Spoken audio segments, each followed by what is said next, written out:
Who'd you talk to? What's going on? It is me. It's Mike Lepre, King Michael. This is Legit Paranormal. Brought to you by legitpodcast.com. How's everybody doing tonight? It's December 19th, 2021. That's 121922021 for you math geeks. Joining me as always, the genius Kev. What's going on, Kev? Hey, not too much, King. Looking forward to tonight's show. Had a pretty good day today so far with the football games. Did a good basketball show with Big Stu at Promptu, and ready for tonight with our guest. So I'm locked and loaded, ready for a good time. Yeah, this is the only show where we don't have to predict things. You know what I mean? There's nothing to wager on here. Hopefully, I don't know. If we have to, I'm game. Joining me as always with his beer of the week, Buddy Thayer. How we doing, buddy? Oh, I'm fantastic this evening, gentlemen. How are you? My Dolphins are continuing to win, although we're beating lackluster teams. We still manage to pull off a win each and every week, and now we're just mediocre, middle of the road, decent football team. So, it's good. It's better than being a trash, awful football team like we normally are this time of year. Every year consistently for the past 20-plus years. So 22 wins, 22 wins in 5 years. The New York Yeah, if you want to say that to it and just make it, just rub it in a little bit more, how much we actually suck, Mike, that's you could say that too. But looking at a different perspective on forget the bad, awful, so the Dolphins are going to suck. They're going to not make the playoffs. If they do, they're going to suck even more. So I don't want to think about that. I want to think about the beer that I'm holding this evening in my hands. And I got the glass, Bravo Brewing Company. Bravo Brewing Company. It's a lovely little microbrewery in Pasco, Rhode Island. It is owned and operated, but she's a veteran of the Army, Bravo Brewing. This is their Mayday IPA. This is a very drinkable IPA for me. It's only a 5% alcohol by volume. It's hoppy, it's hazy, it's light, it's smooth. I could drink like 25 of them during the summertime after I cut the lawn. But anyway, I picked this particular beer this evening for a particular friend of mine. I'd like to send a big cheers to Jeff Ahern. He is a veteran of the Army. I can't tell you his rank. I can't tell you how long he's been in the Army. He's an Iraqi war veteran. He's an Army Ranger. He's done everything. I've seen him jump out of Blackhawks. I've seen him jump out of planes. I've seen him have other people jump out of planes. He's an author. He goes on and on. He's running the Boston Marathon next year, and he's doing so to raise money for wounded veterans for the Semper Fi and America's Fund organization. So you see the note, the link there on the bottom. Follow that link. It has a lovely story about Jeffrey's incredible career and some of the things he's done for this country and some of the things he's doing for wounded veterans. So help a brother out and make a little donation for wounded vets. Like this beautifully crafted Bravo Brewing in Pasco, Rhode Island. Kev, really quick, I'm just drinking the Budweiser with the cute little St. Bernard cans. And it's Los Rios tequila. Now, buddy, why don't you do the introductions? This evening, we're happy to be joined by author and, for lack of a better word, physicist, I guess, or a really smart guy, Mark Fiorentino. Welcome to the show, Mark. Hello there. Thank you. All right, Mark. Happy to be here. Now, Mark, really quick, where are you from as far as regionally, growing up wise? Florida. Right now, Central Florida. All right. Miami Dolphin territory. Oh, no. Tampa Bay Bucks territory. Wow. Yeah, that went from bad for worse for me. I'm a Giants fan in New England. I can't stand either one of those two teams. Oh, okay. Well, my older brother was a Marino fan by far. But so yeah, all right. So, so lead me through how you start to. All right, I watched a couple things on you, and I want to know when you started to figure out, like, you know what, I'm gonna I'm gonna work on this. I'm gonna try to figure this out. Like when did you start an obsession with just trying to figure stuff out? It could be a puzzle. That's actually a good question. I've given that a lot of thought over the years, and I guess the interest in science started when I was 10 years old, and I've told the story before about the nuns and the religious school at my church, Catholic church, gave us assignment to find a saint born on our birthday, and I went home in 1965. There's no such thing as the internet. Not such an easy thing to find out. There's really, you got to do some serious effort at the library to find anything for a particular date. And I don't even know how you would do it back in 65 without keywords and all that other stuff. So I went to, my parents asked them, and they asked, then I went over to the calendar in the kitchen, and it's funny, I still remember that really clearly. And I saw Albert Einstein's name on my birthday, March 14th. So that's when I went over to the encyclopedia and started reading about him. And I also read at that time an excerpt that was talking about the unified field theory.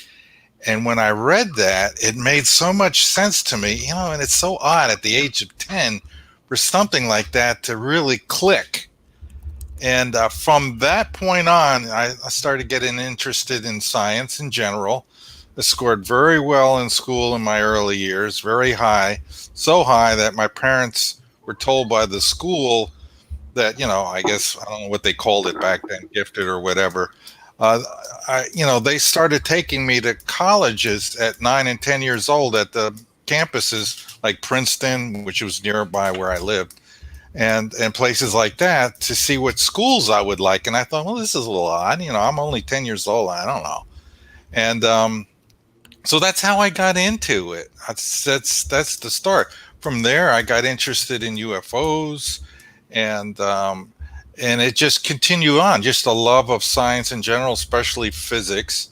And it's the thing about curiosity. I just wanted to know how the hell everything worked. So was it a spark though of you? So it basically starts with a spark of having the same birthday as Albert Einstein. Yeah, because I just immediately liked his story, and he looked like such a nice guy. I don't know.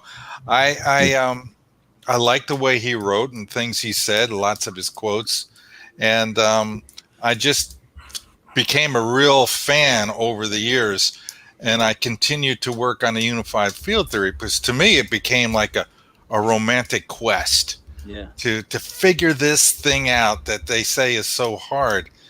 And in a way, it turned out to be fairly easy. Why it has been so hard is because they're using the wrong model. And if you don't use the right model, you won't come up with the right equations because you're not modeling something to the actual physical mechanical model. And that's why it's been so hard. And Einstein had the right model. He was just too early. He was born too early to solve the problem. There was a few things he needed to know that he didn't know. But over the years, just casually going along, reading books, reading about Einstein, reading about Lorentz and Maxwell, I just became involved with the whole story in the search for this unified field theory or a theory of everything. That is interesting for that reason. Kev, I share a birthday with Bill Murray.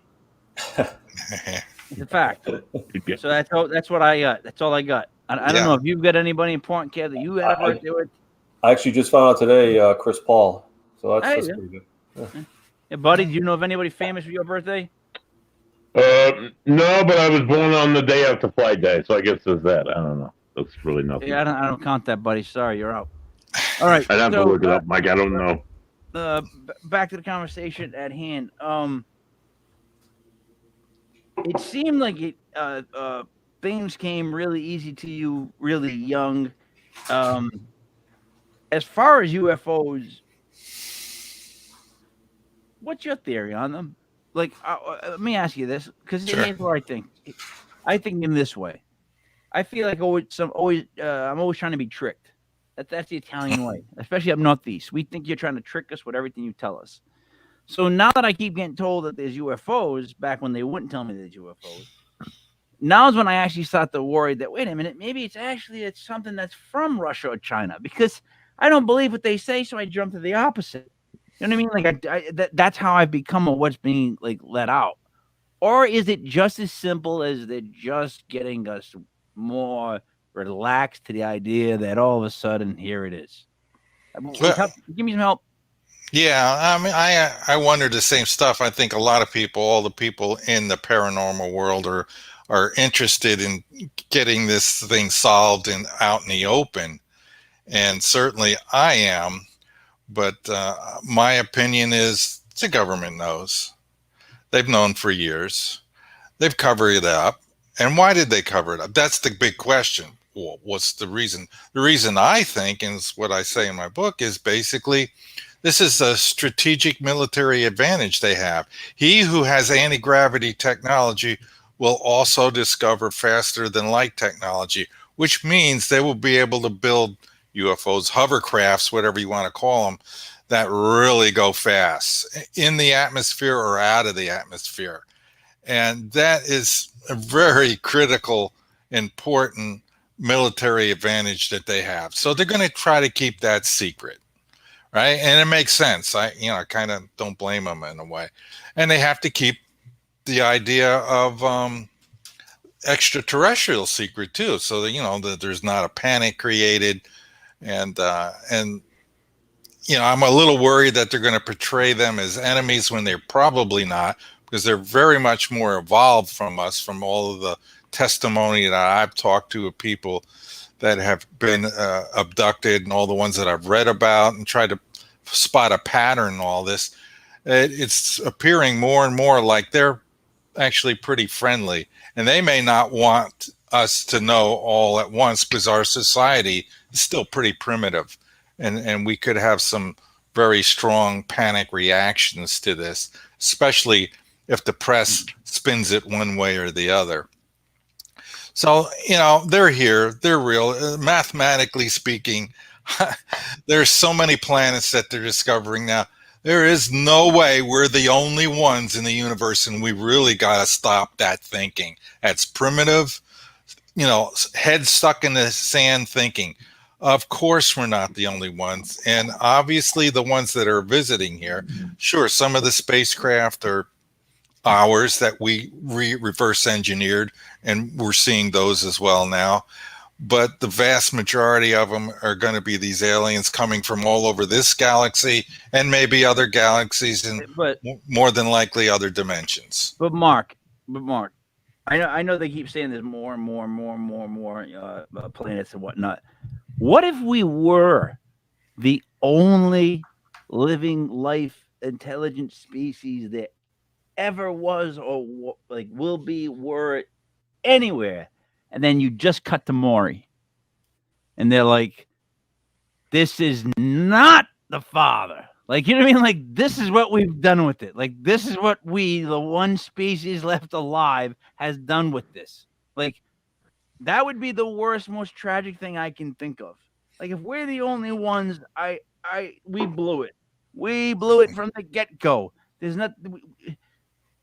It could be done so much better. And the thing is, if they're here and they see us, if they had less intelligence, they might land somewhere where like a lot of people could see them. But to me, it seems pretty rare that happens, right? Like, they don't report them as landing in the middle of cities. It's always somewhere more remote. There are some reports. Yeah, it's remote. There was this one in landing in a schoolyard in Africa. And I saw, I saw that. I watched that episode, and all these kids, mainly the kids, saw it. I don't know that any adults saw it. They were out in the play yard, and they went up to it, and the aliens were able to talk to them telepathically and give them some messages, which they still have retained to this day about the Earth and the environment and so forth.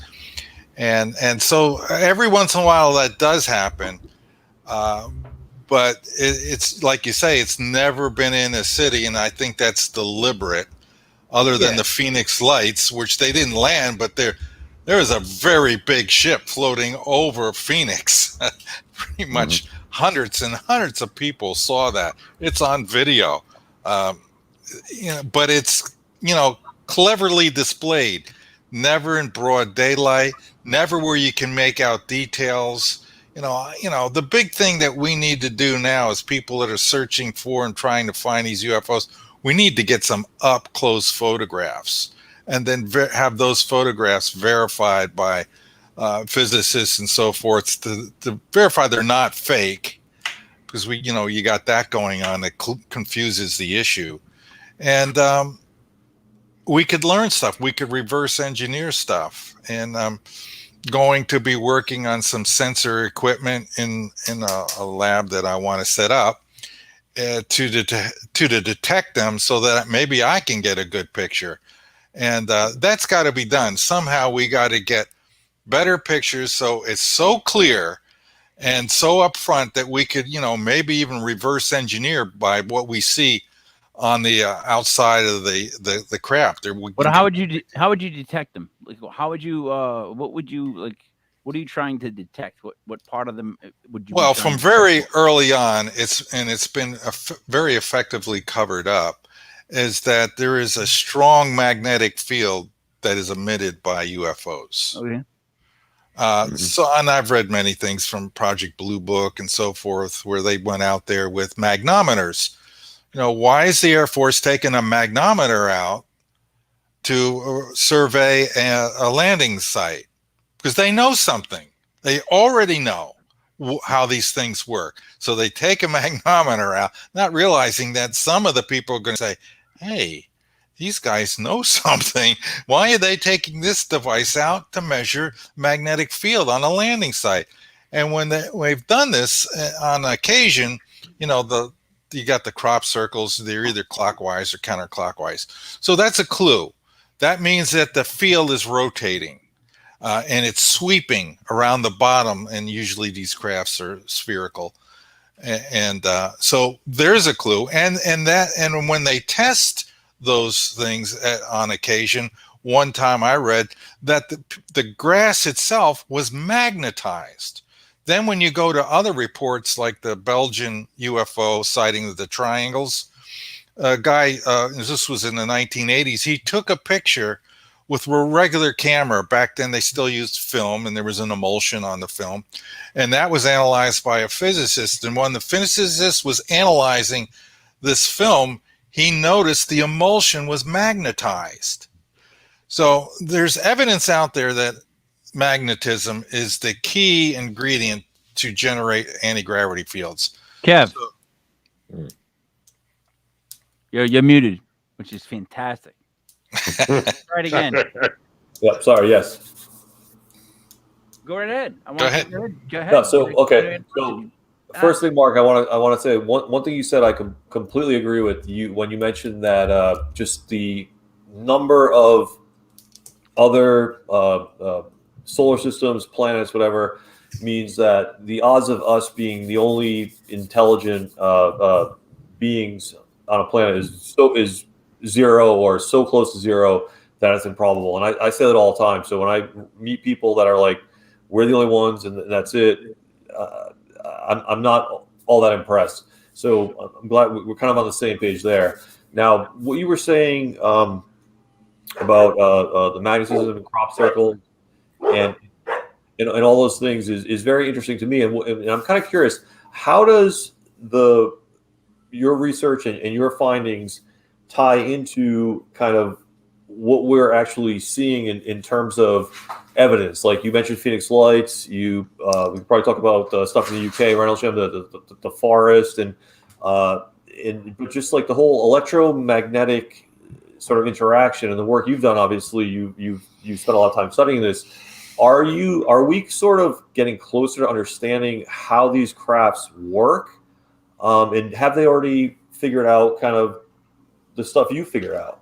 I believe that, our government back in starting in 1947, when they got the one aircraft there from New Mexico, they reverse engineered it, and they had working models in the 50s, and by the 70s they had drones and other working models. A person that I talked to who contacted me verified that the U.S. has, because of their sighting. And these two people that saw that remain anonymous. They don't want to be known, but they saw one of my shows and were sufficiently moved to contact me and tell me, hey, you're right. We do have them. We saw it in the desert.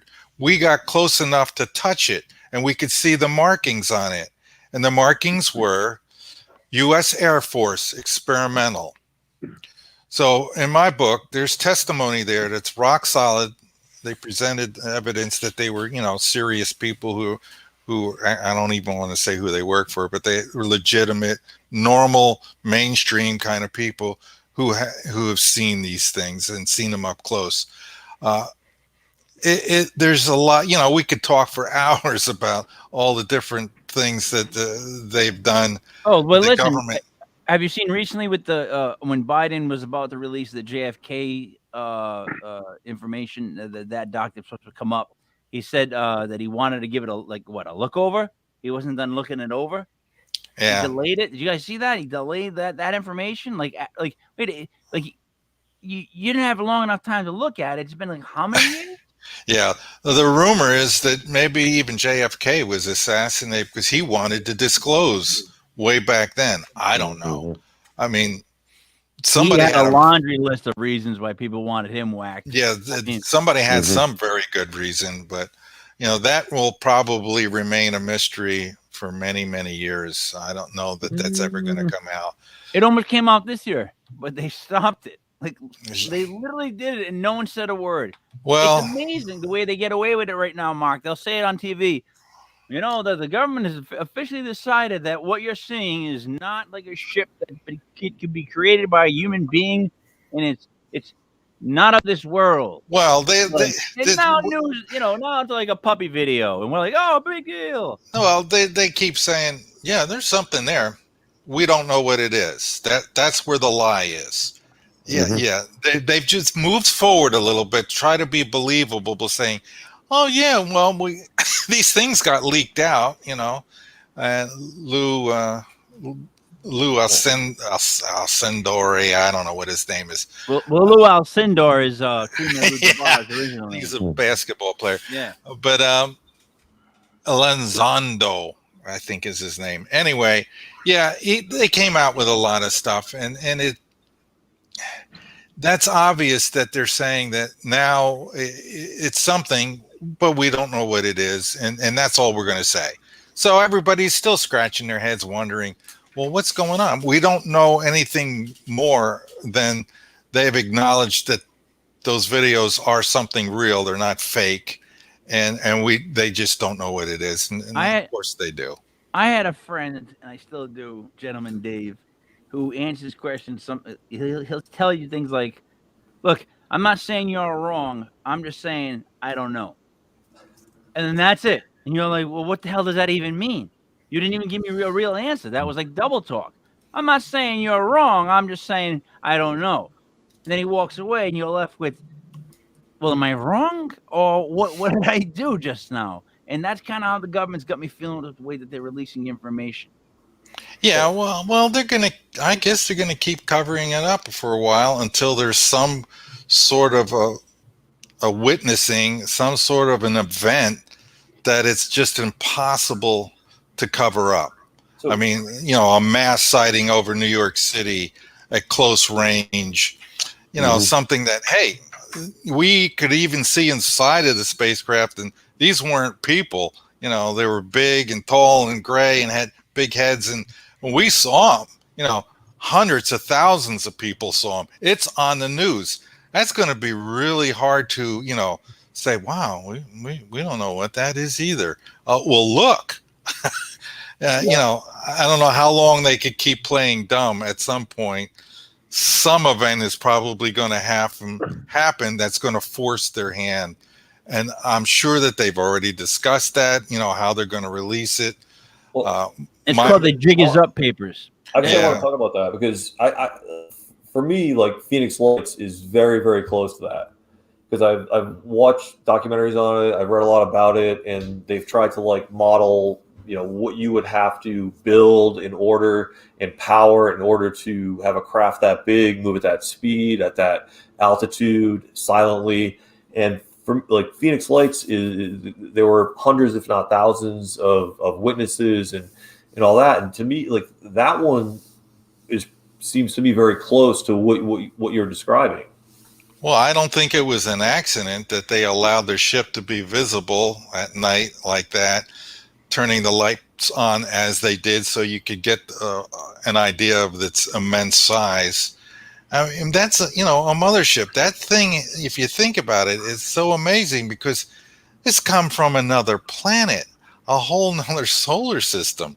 And, it's amazing to think about and the things that we could learn and know if we were allowed to talk to these guys, these people from this other world, the wisdom and the technologies that we could advance. It will change the world once we get to that point. Sooner or later, it's going to happen. Mark, let me ask you this, though. Say we meet aliens, people from different universe, and they have all this information to feed into our heads, like filling a jelly donut,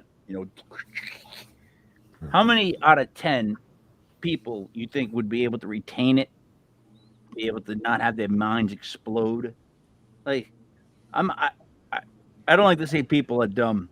I like to say that when I meet people, half, at least half, I don't know about. They got something wrong with them. There's something not quite right upstairs. So, how many people do you think would be able to handle what they actually have to tell us?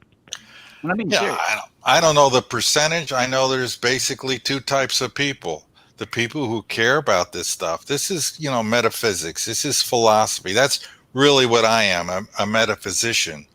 I study the nature of things. So, I'm studying all of this stuff, including UFOs, including near-death experiences, including mediums, because there's information you can get from the other side.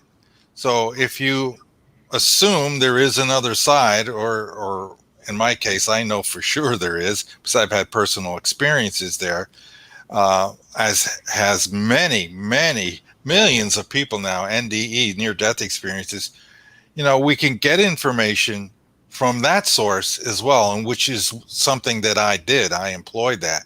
Because if you want to know how something works, like this universe, you go to the person who created that something and you ask them. That's what I used to do at IBM when I used to have to fix a problem and troubleshoot a problem. I go to the designer of that card, electronic card assembly, or the programmer. I says, tell me, how does this work exactly? So I can get some insights as to why this is failing or whatever. And this is the same case here. I decided not to filter out that realm, the paranormal, which you guys obviously must believe in, and utilized that area to get information to add on to my theory, as well as to, this discussion having to do with UFOs, because the afterlife clearly admits there's other, civilizations. We're just, a minuscule amount of what there really is. A number so big it would be incomprehensible. So to answer your question, how many? I don't know, but there's maybe 50% of the people are interested in this, and the other 50 aren't. All they want to know is who's going to win the Super Bowl, who's going to win American Idol, who's, what's on TV tonight, what's for dinner, that kind of. And, they may come around when they see it official, but they need, what convinces them is somebody in authority saying this is real. Then they perk up and look. But unless that happens, they're not going to believe it. All right. What I want to know, Mark, is you've spoken about the other side. So we've been doing this show a little over a year. I think around that, a year, something like this. About a year. It'll be in a year, a few weeks. So we're always like learning something new. And a lot of it's been near-death experiences, or people taking that I don't know, DMX, it's called. But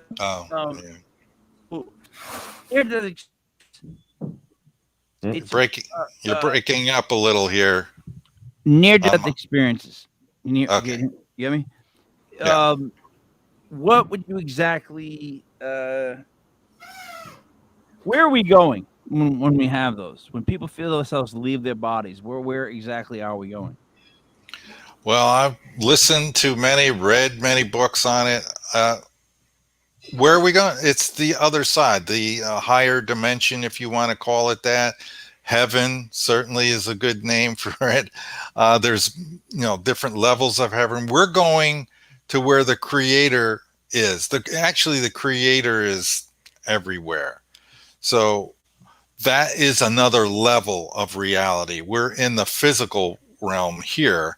And being in the physical realm, in a body, inside of a brain, basically where our consciousness is bolted in when we're born, we're limited. We can't sense all of this great stuff. But once you pass away, you're on the other side. You're in the higher dimension, the heavenly dimension.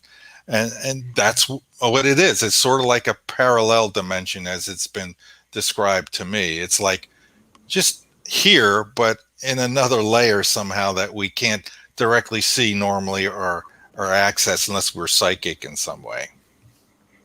Kev? Yeah, okay, so I get a question.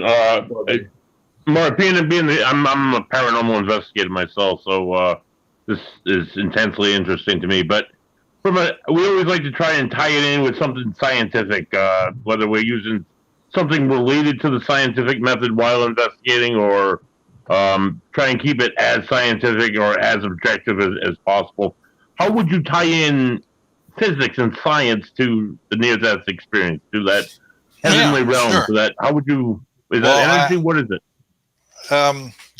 You want to know what the energy is or what the other side is made up of? Yeah. What's the connection from a scientific point of view? Well, I have a connection to it. I've got a direct connection to it. I use a particular NDE story in my book from a person, Linclaire Dennis, who saw something I sought, I was seeking. I looked in the afterlife, and to connect this all together, I have to give you a couple of links. Yeah. Why would I look in the afterlife for something physical? And so what I did when I was researching and writing the book for 4 years, it just suddenly came upon me. I was reading an Einstein quote, and he says, I want to know how God created this world. I am not interested in this or that phenomena in the spectrum of this or that element. I want to know his thoughts. So I thought to myself, well, I want to do that. That's a good way to solve this unified field theory. And I'm seeking something called a dynamical geometry, something that Einstein was working on before he died. And if we could talk to somebody, I thought maybe God, if he wants to share this, he'll give it to a person who's had an NDE. Because the thing I'm looking for, I call the signature, the creation, the element, this thing right here. This is a trefoil knot. This is the thing I sought, but I didn't know it was this shape at the time. All I knew it would have 3 elements. How did I know it would have 3 elements? Because the quarks inside of the neutron and the proton have 3 quarks. So I sought that the dynamical geometry, the way that particles develop mass, would be coming from something like this. So she sees this on the other side when she's talking to God.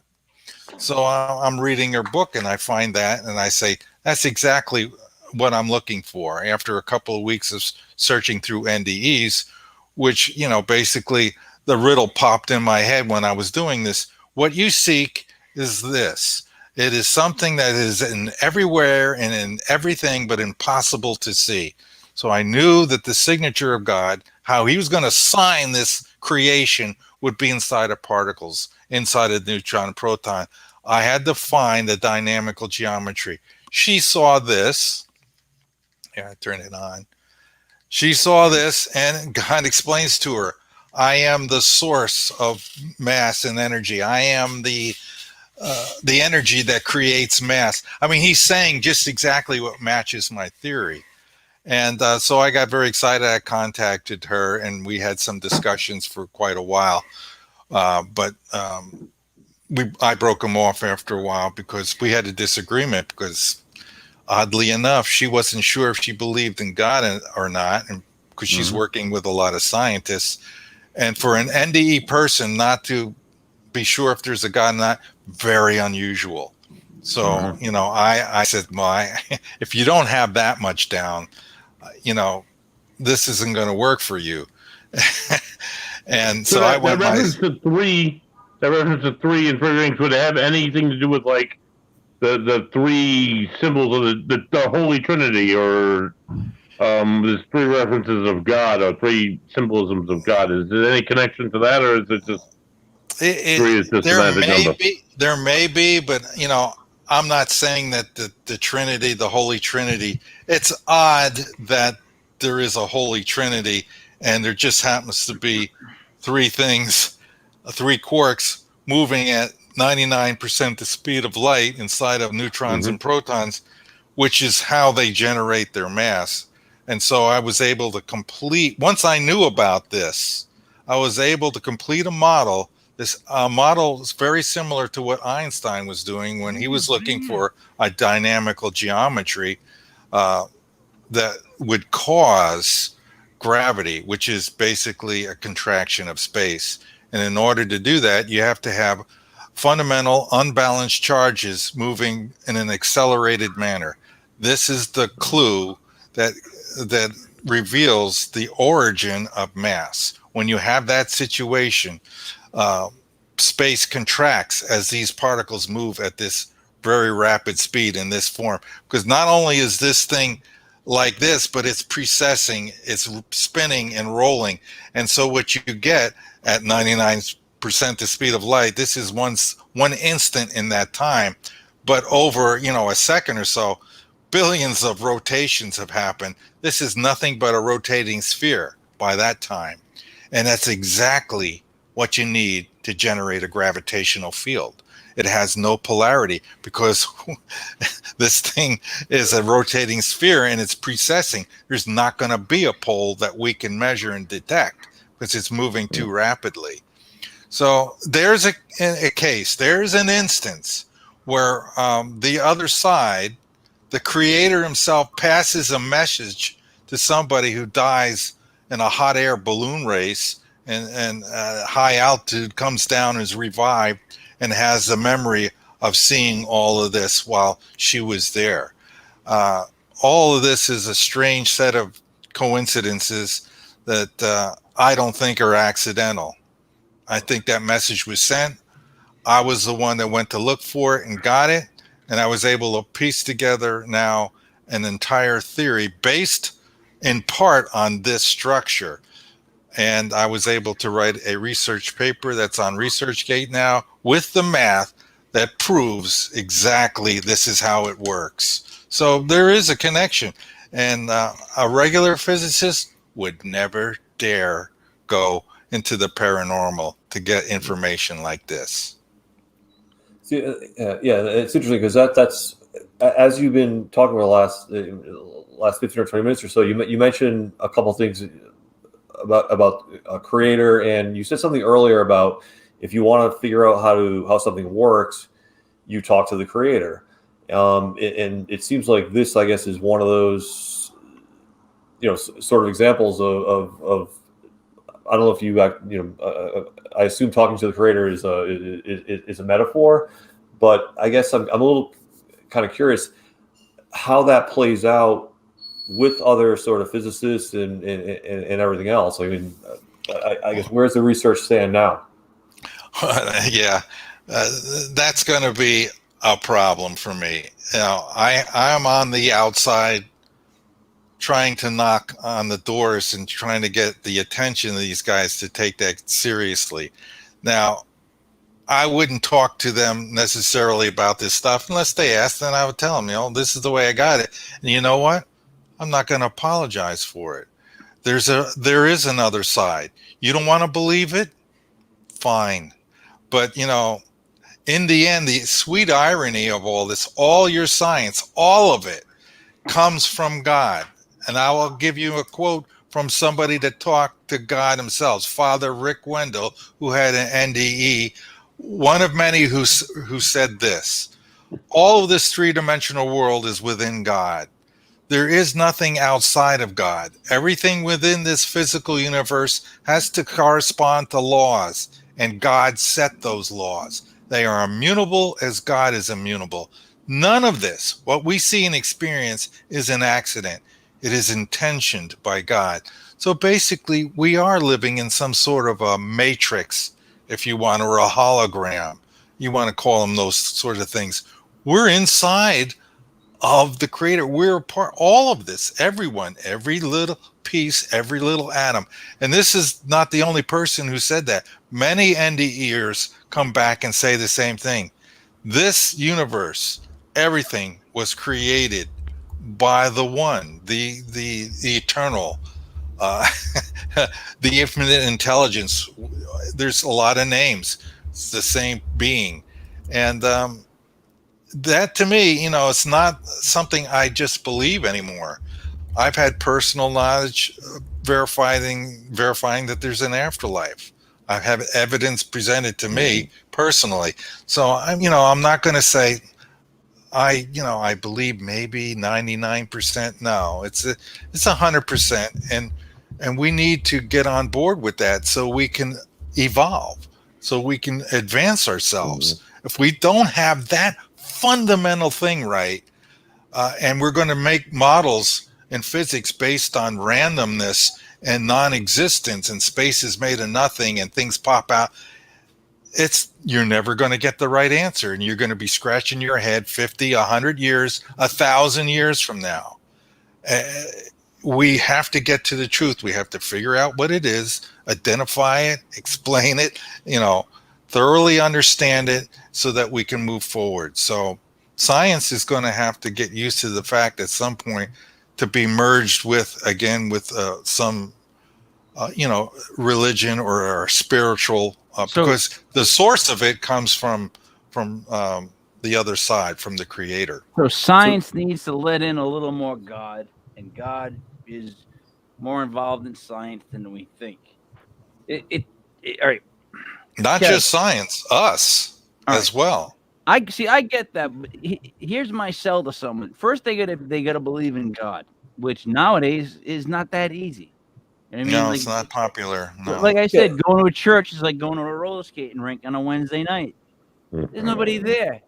So it gets to the point where it's like you're losing people on religion. They're not really that much into it. So believing in God, first off, you lose a lot of people. That now you got to get them to come along and believe in the paranormal as well, mixing in with that. And then lastly, the only thing that I would say about your stuff was that you're taking information from somebody who was in a hot air balloon. Anybody who goes up in a hot air balloon, I would not listen to anything they have to say. That's crazy. That's absolutely crazy. You'll never see me in a balloon going, "Hey, Kev, hey," in a picnic basket. Never. It's not happening. Yeah, that's pretty scary. So Mark, as you described that, a question that almost seems a little paradoxical to me. So we're trying to figure out sort of the rules or the rules, the unified theories that a creator has laid down for us.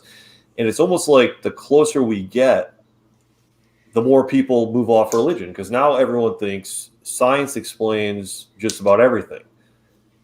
And in reality, if based on kind of how I understand your approach, is that we're actually trying to solve these problems that a creator, the rules that a creator put in place, and now everyone you talk to, as we get closer to solving them, seems to be moving further away from the notion that there is a creator.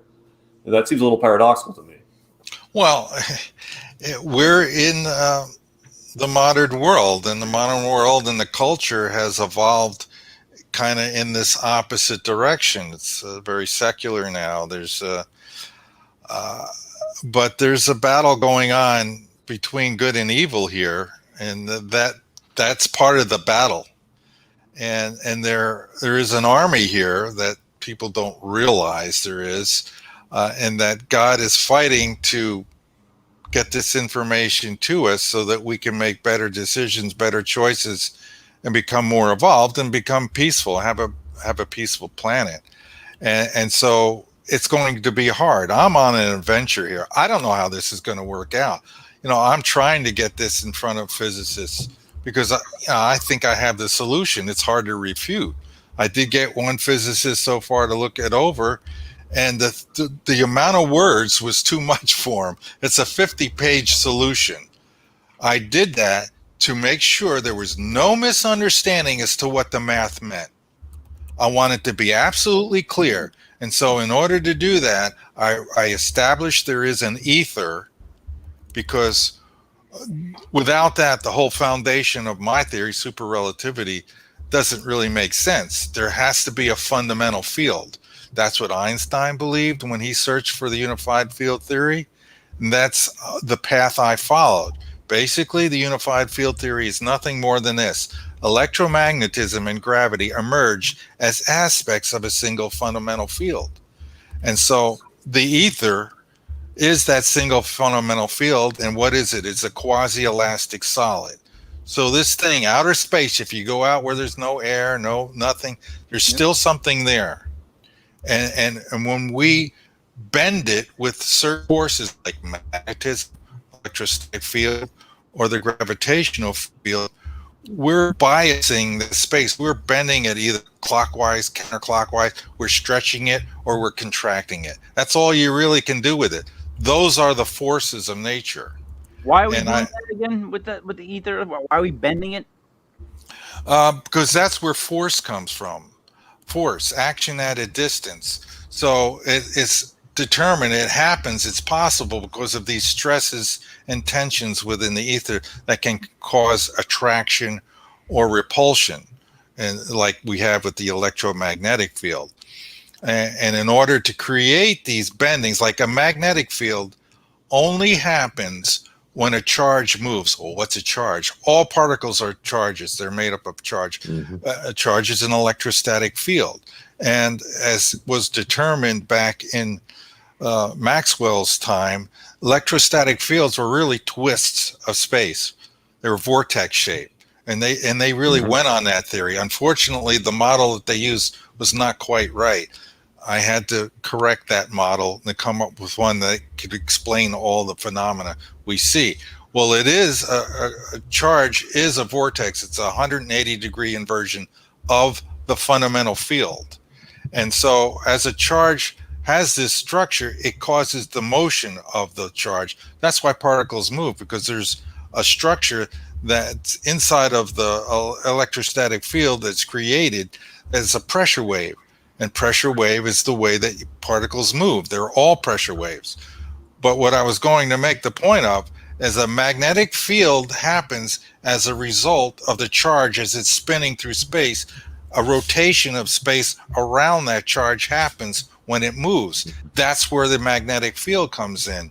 So there's a relationship between moving charge and the magnetic field. You never have a magnetic field without a moving charge. Thank you, Michael Faraday, for discovering that. So that's really around the charge. That's really interesting that you say that, Mark. I'm going to go back to being a paranormal investigator. We believe that a spirit can manipulate these EMS fields, and we've even experienced static electricity. I've been it felt like a touch on the back of my ear, and I've gotten socks down my back. I couldn't explain to you what it was, other than it felt like two fingers jabbing me in the back of the ear, and then the static charge shooting down my back.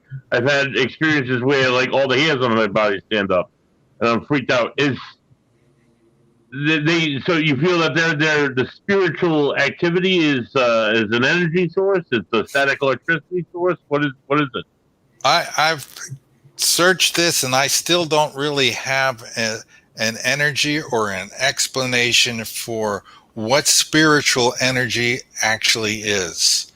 Somehow, consciousness exists beyond physical death. Absolutely, 100%. And there's your proof. I mean, there's so many entities that have been, where the consciousness has moved to other rooms, off of the operating table. witnessed certain things that you had to be there to see, but they were on the table. They couldn't have heard that conversation. They couldn't have saw that. And they come back and say, I saw this. Well, I heard you praying in the other room while I was on the OR table when I died. There's evidence, rock solid evidence, that consciousness survives after we physically die. So that means there's an afterlife. So how does the afterlife manipulate things in the physical realm? So through energy. Let me ask this question though. Power of intention. So you have this well thought out theory. Now, when I come up with something, whatever it is that I do, I usually like to take the opposite side of things and think about what they could knock. So what do you think that you have that someone has to kind of take a leap of faith with you, or is there nothing that's like that? Because it seems like there's like one or two things you have to kind of have a leap of faith to believe you, and then it'll all make sense. Well, I think the thing is believing in the ether, because in 1905 they thought they had an experiment that they conducted to determine whether the ether existed or not. It was the Michelson-Morley experiment. I don't know if you guys are familiar with that experiment or not. I'm not going to say I know it. No. Well, it was basically designed to detect the ether wind, and they used light beams going in through an interferometer and going at right angles, and then measuring the timing. And they did this throughout the year so that they could detect the Earth's motion, the solar system, all those motions, detect them as it went through the ether. They figured that the beams of light would be slightly different, going against the wind and coming back with the wind and going parallel to the wind. And they would notice a difference in the speed of light, but there was none. And so Einstein was monitoring this, and I researched it and found out that he knew about this experiment. And so all his equations, special relativity, the Lorentz transformations, were based on an ether model coming from Lorentz. Einstein also believed in the ether up until that experiment, and many other greats all the way back to Newton believed in it. How could all these guys really be wrong? I mean, they're the best of the best that we ever made. And yet all of a sudden one little experiment doesn't detect the ether and they're wrong. That's the leap of faith. People are going to have to understand. I'm going to have to be able to convince them.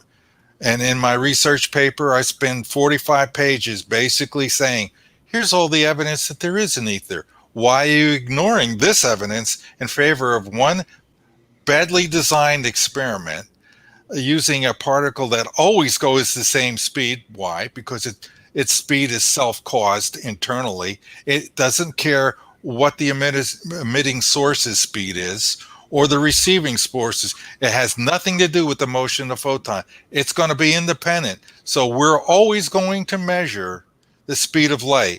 And so this experiment couldn't have possibly succeeded. So if it runs internally, you're saying that it's not giving you off an emission or an ether as much as something that... Well, the ether itself, it's because it's moving relative to the ether, the absolutely motionless ether, whereas this configuration of space, which is a particle, is moving within it. And is moving because there's a pressure wave within the particle. It's a gradient wave, which gives it a velocity, a motion in a particular direction. And so that itself is evidence of an ether. There's more evidence of the ether. If I have to convince these people, physicists mainly, who know this, they know that light is a transverse wave.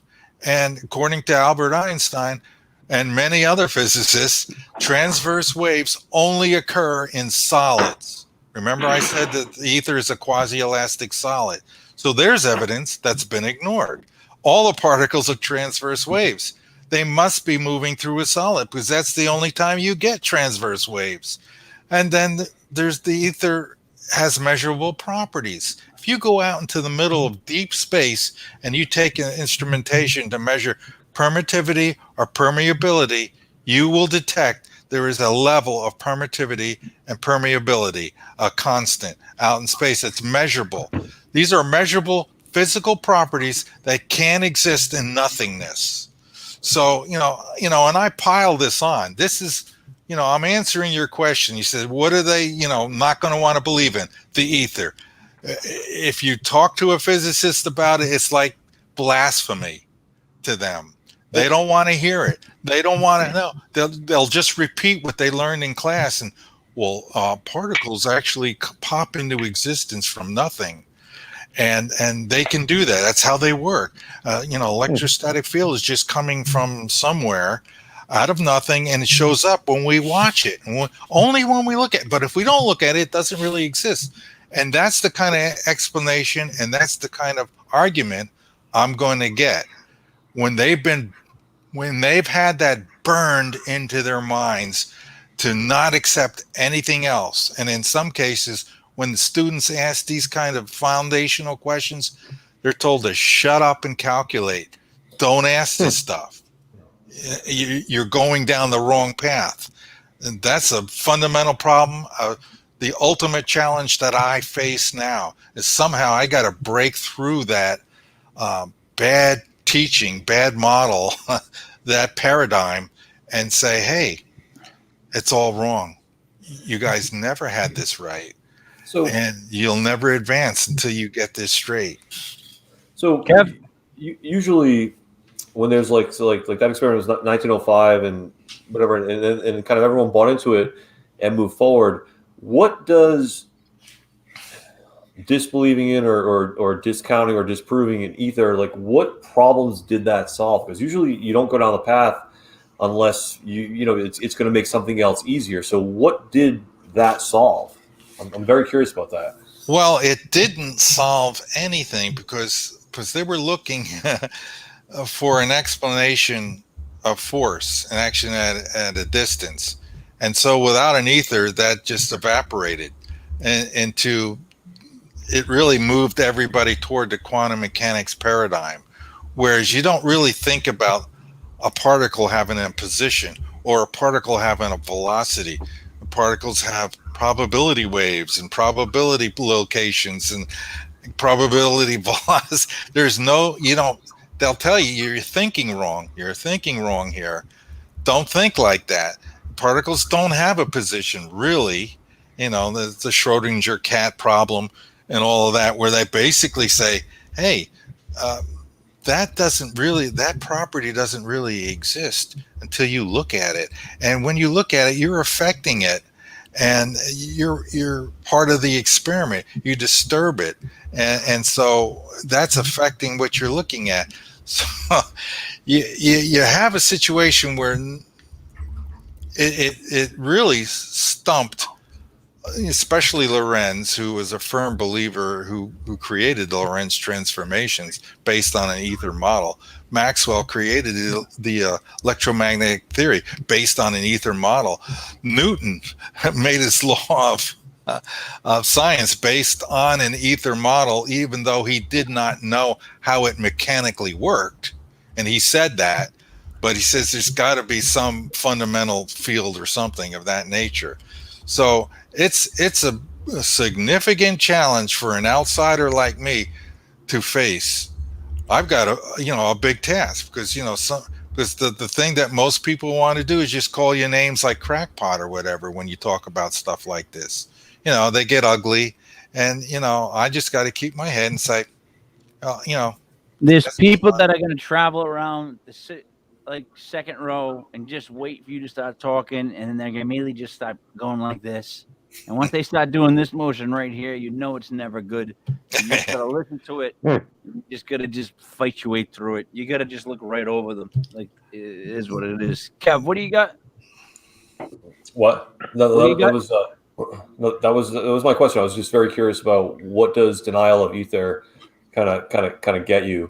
It doesn't really get anything. Yeah. It removes a whole mechanical concept for force, for particles. It evaporates when you have this, and then you're left with nothing but the quantum mechanics interpretations, which there are many, 27 to 30, somewhere in there, that basically don't. You'll never get an explanation from probabilities on how things mechanically work. It's just not there. Quantum mechanics never tells you how anything mechanically works. You'll never get that kind of explanation. You'll get, well, particles go all past at one time, and then when you look at it, it chooses one. How does it do that? Does that really make sense? No, it doesn't. And that's, what the big complaint about quantum mechanics is. It makes no sense. Because you know why? Because there is no such thing as a force of probability. If there was, then they might have a chance of making a reasonable explanation. But things do not happen because of probabilities. Probabilities happen because of forces and particles interacting and determining their direction and their properties and their states. And they just don't want to admit that anymore. All of that died at the time of the 1905 ether, and Einstein basically saying, so his special relativity wouldn't get discredited, he disavowed the ether deliberately. But I found, and others have found, as I studied this, that he knew. And so in advance, he didn't want his theory to be rejected. So he disavowed it and then released it just before Michelson and Morley released their results, just a few months before. He looked like a genius because he says there is no ether. And but all this math works, and we can calculate time dilation and all these things. If we take one of the two things and say it's a zero velocity, which is what Lorentz was doing, only the zero velocity was the thing that wasn't moving was the ether, and everything was generating its results based on motion relative to the ether. But Einstein pulled a little, and I love Einstein. It hurts to have to say this part, but he did a sleight of hand, and it bamboozled everybody and says, oh, okay, we have an explanation. There is no ether. This experiment didn't detect the ether wind, and they've tried this experiment dozens and dozens and dozens of times because they're having such a hard time believing there are people out there that there isn't an ether, because the world makes sense if there is. But I wouldn't worry about the sleight of hand. Bill Murray's done a lot of horrible things.